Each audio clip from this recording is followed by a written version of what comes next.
Hello बच्चों, good evening. तो आप लोग पढ़ाई अपने मजे से कर रहे होंगे और क्यों ना करें, क्योंकि बोर्ड एग्जाम तो सब सामने आ गया है। लेकिन आपको पता है कि आप बोर्ड एग्जाम के लिए कितनी ज़्यादा मेहनत करते होंगे और तैयारी किस तरह से करते होंगे, आज आपको मैं बताने वाला हूँ इस वीडियो में।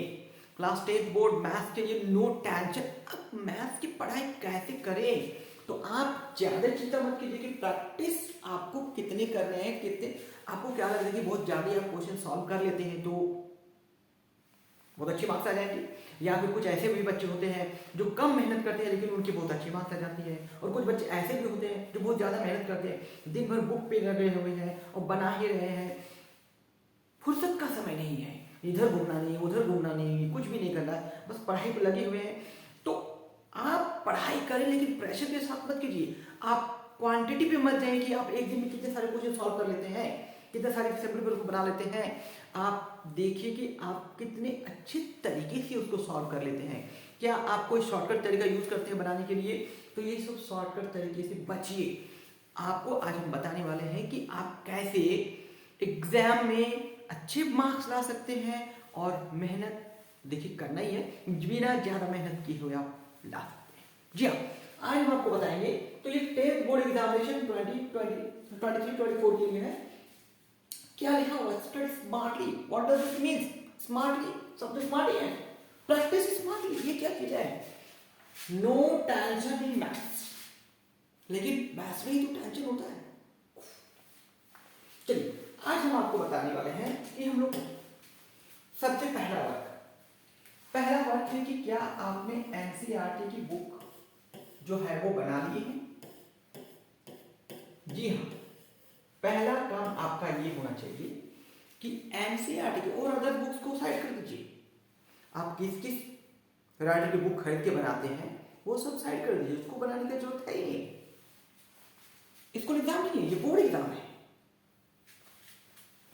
पहला वर्क है कि आप एनसीईआरटी के each and every question along with examples, पहला वर्क है। क्या पहला वर्क है? एनसीईआरटी के हर एक क्वेश्चन अलोंग विथ एग्जांपल्स। दूसरा नंबर, एक सैंपल पेपर, कोई भी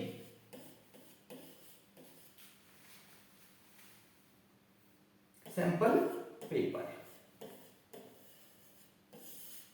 जिसमें कम से कम 3-4 सेट्स हो तो कोई बात नहीं, 3 से 4 सेट्स, आपको ज्यादा नहीं बनाना है। 3 से 4 सेट्स के प्रैक्टिस अच्छे से कर लें, हर एक टॉपिक को समझते हुए, टाइप को समझते हुए उसको बनाएं। सपोज कर लीजिए कि आप सॉल्व कर रहे हैं, सपोज कर लीजिए कि आप सेट 1 को सॉल्व कर ले रहे हैं, ठीक है। तो स्टार्टिंग में हो सकता है कि 39 क्वेश्चंस है, तो आपका इसमें 20 क्वेश्चन बनता है, मतलब 19 क्वेश्चन अभी भी नहीं बन पाया है। तो आप उस 19 क्वेश्चंस को देखकर समझकर बनाइए। तो जब आपको लगे कि ये मेरे से 39 क्वेश्चन अब बन जा रहा है, 39 क्वेश्चन बन जा रहा है, आप क्या कीजिए कि आप टाइमर ले लीजिए, वॉच, और देखिए कि क्या वो आपको तो एग्जाम में मिलने वाली 3 आवर्स, लेकिन आप 3 आवर्स में आप 15 मिनट को हटा दीजिए, भूलिए उसको। इसका मतलब है कि आपको 2 आवर्स एंड 45 मिनट्स में आपको कंप्लीट करना है।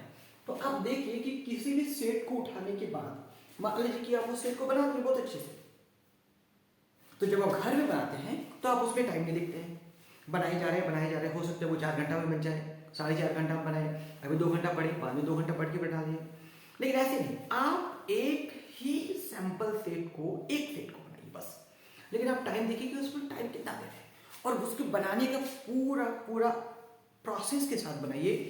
स्किप मत कीजिए प्रोसेस से, कि कहाँ पे फॉर्मूला लिखना है, कहाँ पे कैलकुलेशन करना है, क्या कोई भी चीज छूटना नहीं चाहिए। और देखिए कि क्या आप 2 आवर्स एंड 45 मिनट्स में बना पाए। ये 15 मिनट क्यों रखे? ये 15 मिनट आपको रिवीजन के लिए। तो इसका मतलब क्या है कि सब गलत ही बता दें?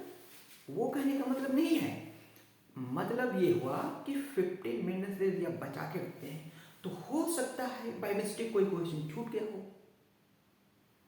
ये 15 मिनट्स उसके लिए नहीं कि आप कोई गलत बनाए होंगे, हो सकता है कि ये 15 मिनट्स में जब बना रहे होते हैं क्वेश्चंस, हो सकता है कि कोई क्वेश्चन छूट गया हो, तो उस छूटने के लिए, उसको देखने के लिए, रिवाइज करने के लिए कि कहीं पे मेरा कुछ इधर उधर हो तो नहीं गया है, कि हम सब प्रॉपरली लिख लिए हैं आंसर को। एंड जब आप आंसर को लिखेंगे तो आप उसको हाईलाइट कर देंगे, ये मेरा आंसर है। वर्ड प्रॉब्लम है तो उसका आंसर सेंटेंस में लिखना जरूरी है। तो बहुत सारी चीज़ें जो हैं जो आप छोड़ देते हैं, जब आप घर में बनाते हैं ना तो बहुत सारी चीज़ों को छोड़ते हैं। ये सब चीज़ें जो है ना वो छोड़नी नहीं है। आपको एग्जाम के लिए आपको ये सब चीज़ें जो है वो प्रैक्टिस करनी है। तो आपको हम क्या बताएं कि एनसीईआरटी का हर एक क्वेश्चन सॉल्व हो जाना चाहिए, और सैंपल सेट को ऐसे 4-5 सैंपल सेट अलग अलग जरूरी नहीं है।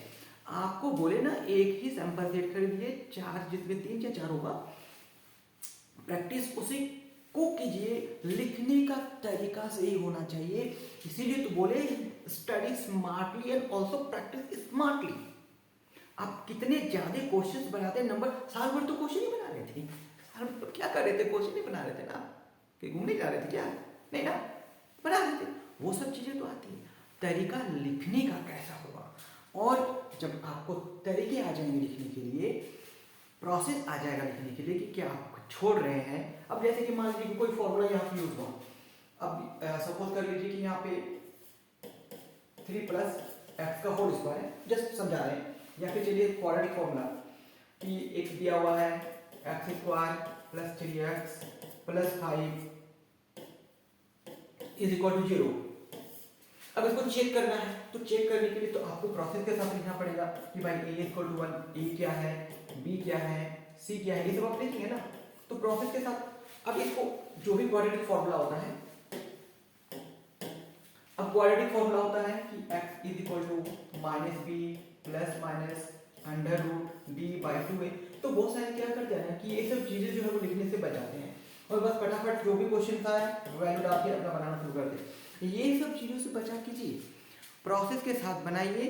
तो इस वीडियो में हम आपको यही बताना चाहते थे कि जब आपके पास क्वेश्चन हैं, आप उसको प्रोसेस के साथ बनाइए।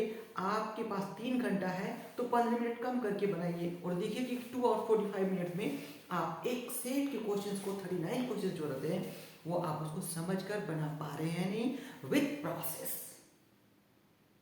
तो इस वीडियो में हम आपको के लिए इतना ही बताएंगे आज।